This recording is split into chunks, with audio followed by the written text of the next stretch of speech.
Et salut la sphère cosplay. Aujourd'hui, je vous emmène dans les coulisses de l'association Cospop en convention pour voir un petit peu comment s'articule un tel événement pour eux. Quiz, karaoké, concours cosplay général, concours cosplay international. Je vous montre tout. Alors c'est parti. Et nous voici à Art2Play, une convention nantaise qui a ouvert ses portes il y a une dizaine d'années et où vous pouvez retrouver pas mal d'activités. Concours de jeux vidéo, speedrun, concours cosplay, diffusion d'animés, dédicaces, bref, il y en a pour tous les goûts. Mais ce que moi je vais vous montrer pendant ces 2 jours, c'est l'implication de l'association Cospop au sein du salon. Donc tout d'abord, rendez-vous sur leur stand.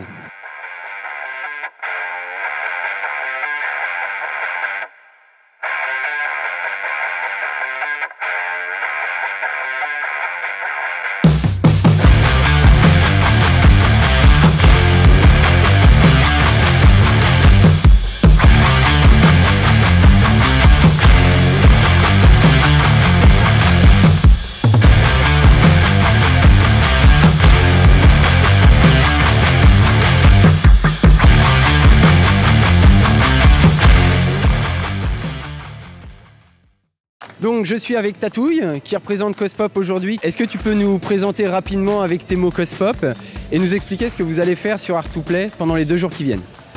Nous, Cospop, en fait, on est une association qui s'occupe de faire de l'animation en convention. Donc on va proposer notamment beaucoup de quiz orientés sur la pop culture.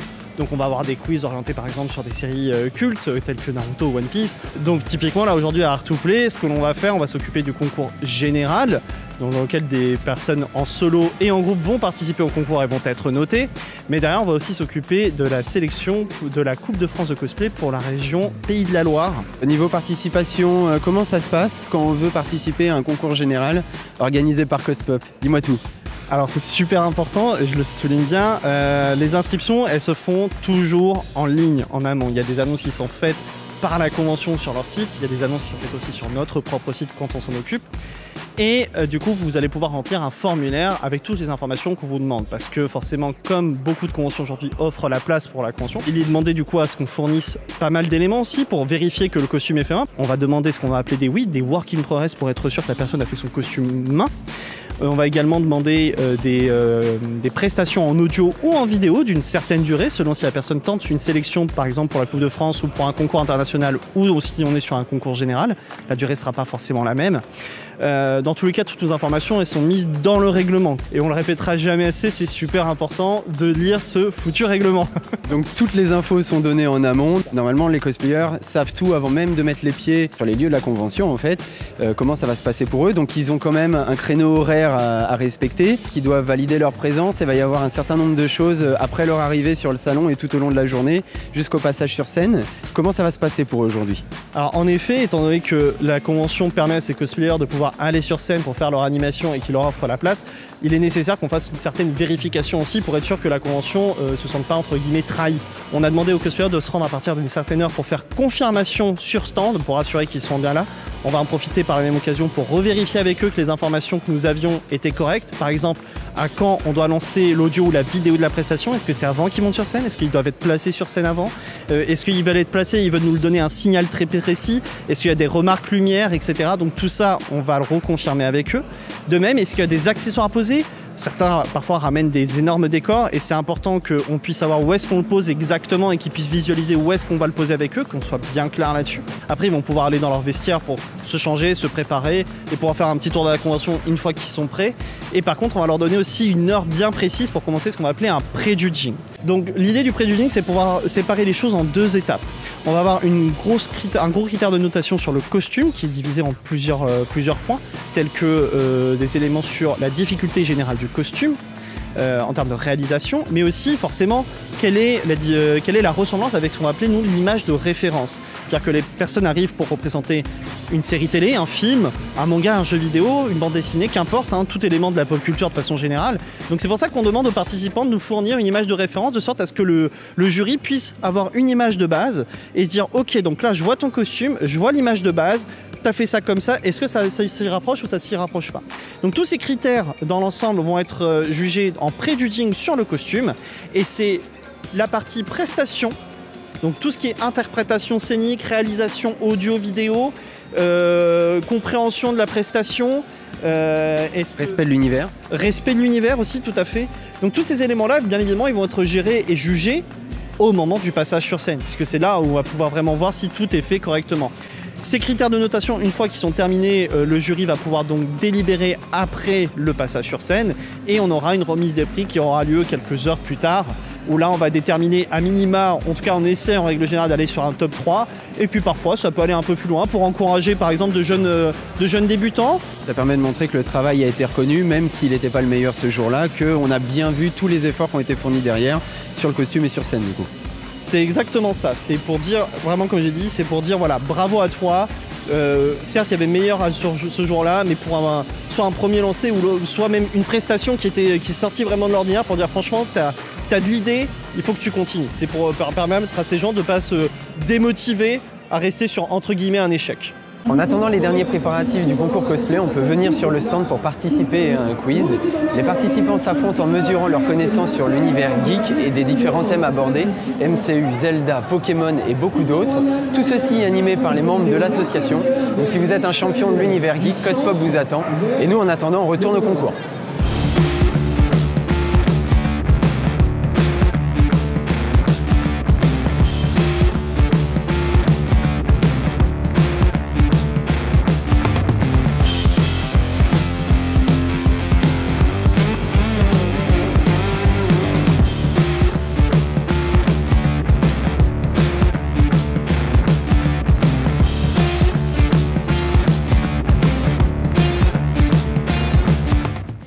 Du coup, les infos viennent d'être données aux cosplayers, notamment un ordre de passage pour le pré-judging et pour le concours cosplay.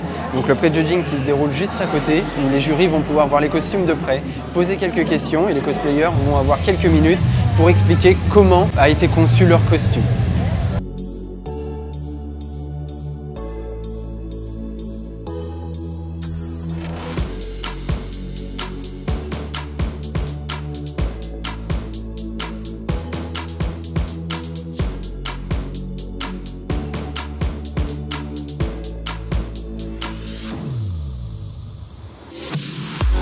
Skullkid de The Legend of Zelda Majora's Mask, un diplôme, un prix Espoir. À la 3e place du concours solo, Demon Slayer. À la 2e place de ce concours solo, le Royaume des Chats.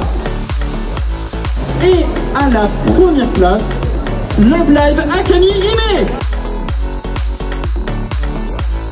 Et donc le groupe qui a remporté ce concours, Final Fantasy XIV. Le jury a décidé de nominer en tant que dauphin de la CFC saison 5 Pays de la Loire, Zarya de Overwatch.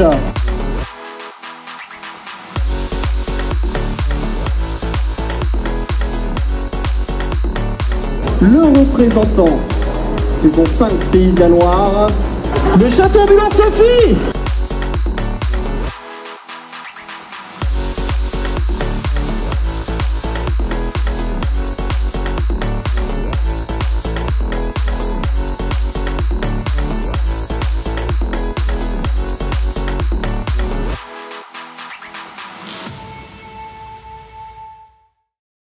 Après une bonne nuit de sommeil, on est de retour sur le stand de Cospop, où actuellement est organisé un karaoké géant.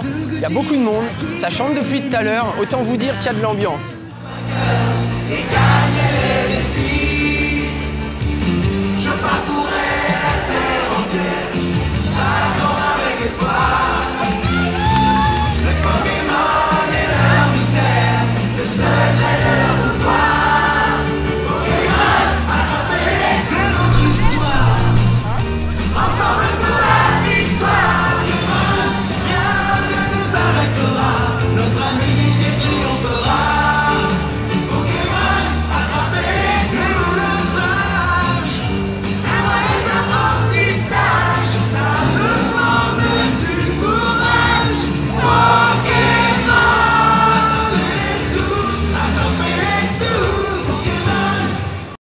Donc il est midi, le concours Art to Play Before Christmas Cosplay va commencer dans 1h30. Je suis avec Mimi qui va nous présenter un peu ce concours et nous expliquer comment on y participe et quelles sont ses particularités.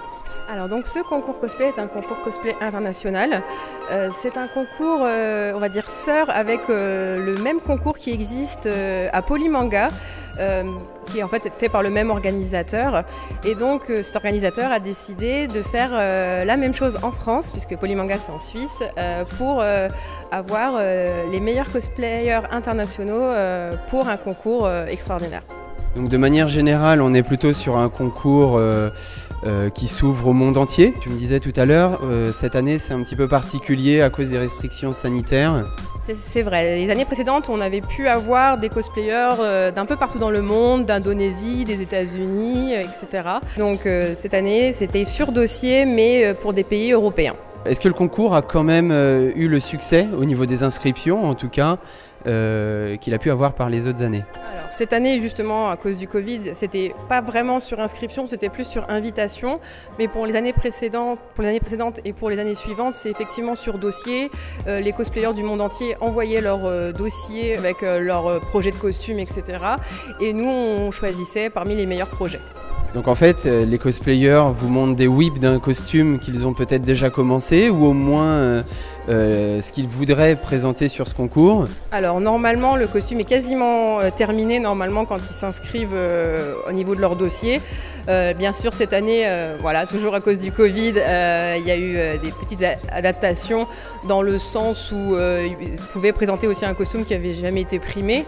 Donc qui existait déjà. Donc on s'adapte de toute façon aux situations comme toujours. Donc maintenant qu'ils sont inscrits, ça y est, ils sont en France, sont arrivés à Art2Play.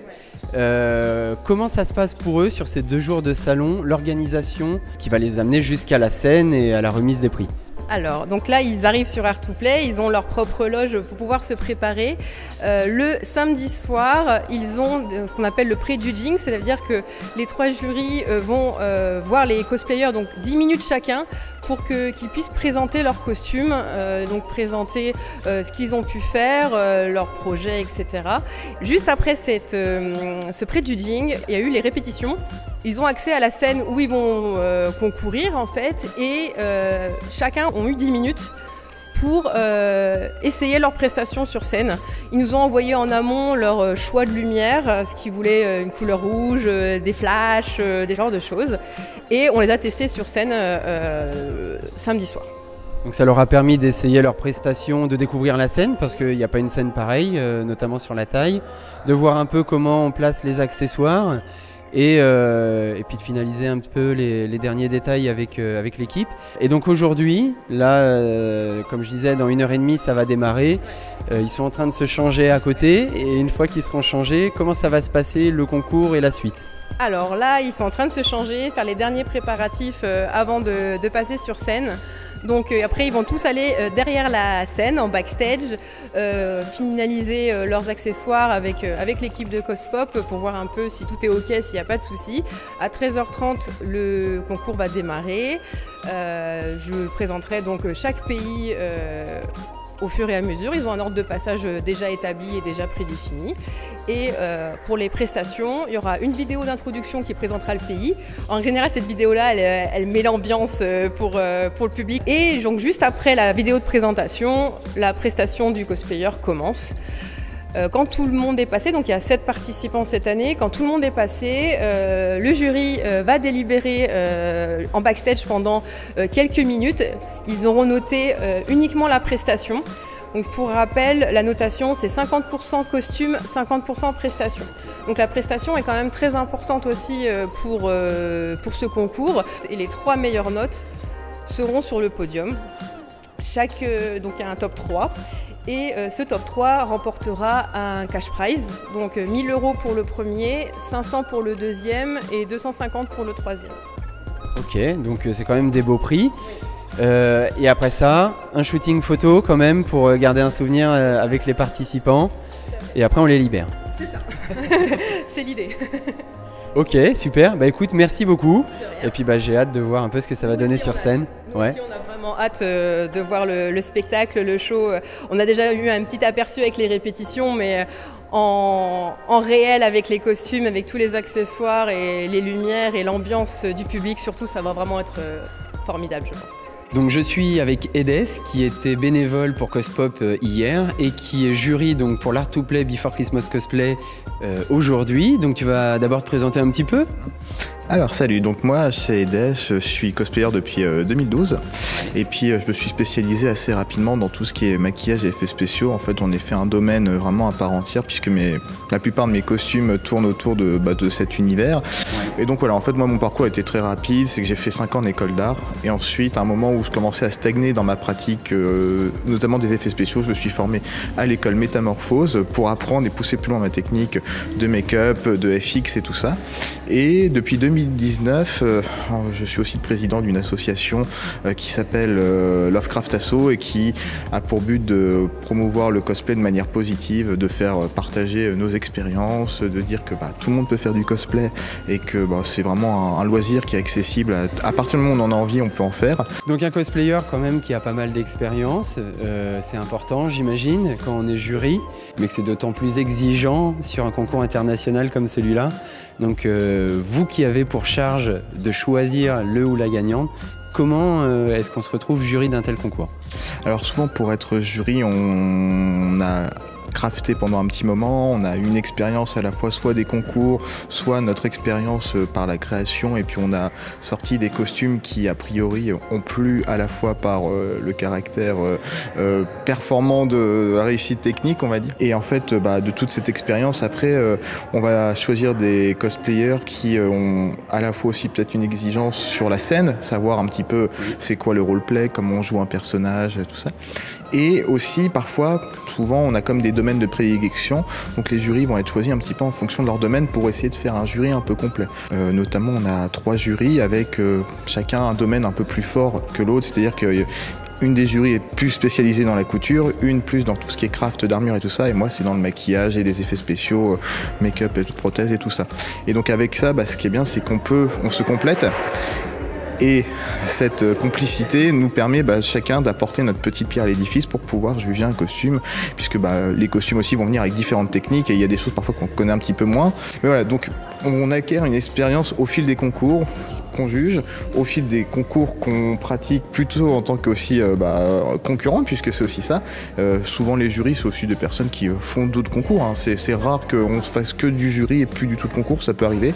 Après voilà, moi je sais que j'ai pas fait énormément de concours, mais par contre j'ai beaucoup crafté et en fait il y a beaucoup de costumes qui ont bien marché parce que je les ai vraiment poussés très très loin, ce qui fait qu'on s'est dit ouais bon, ce petit gars il est assez exigeant sur ça, donc quand je juge en concours j'ai cette exigence aussi pour regarder toutes les qualités du costume et puis s'il y a des défauts, voir comment on pourrait éventuellement les améliorer, tout ça quoi.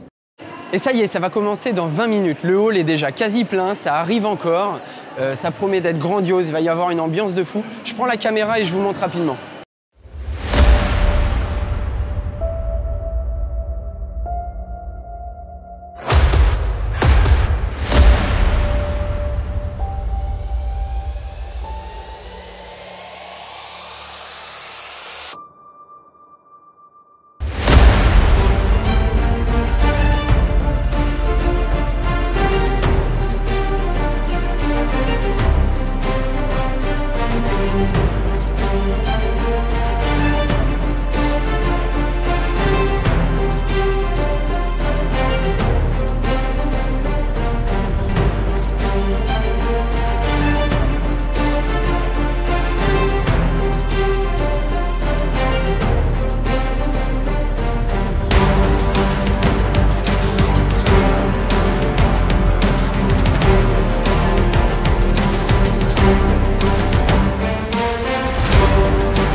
2 jours, 2 concours, du quiz, du karaoké, beaucoup de travail étalé par les membres de l'association et les bénévoles. J'espère que vous aurez aimé découvrir avec moi ce qui se cache dans les coulisses d'une association telle que Cospop, sur un salon comme Art2Play, et ils vous donnent rendez-vous sur beaucoup d'autres salons si vous voulez suivre leurs aventures.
Il va y avoir une ambiance de dingue. Qu'est-ce que je vais dire? Ah ouais, non, mais c'est toujours ridicule. Et ça y est, ça va. Voilà.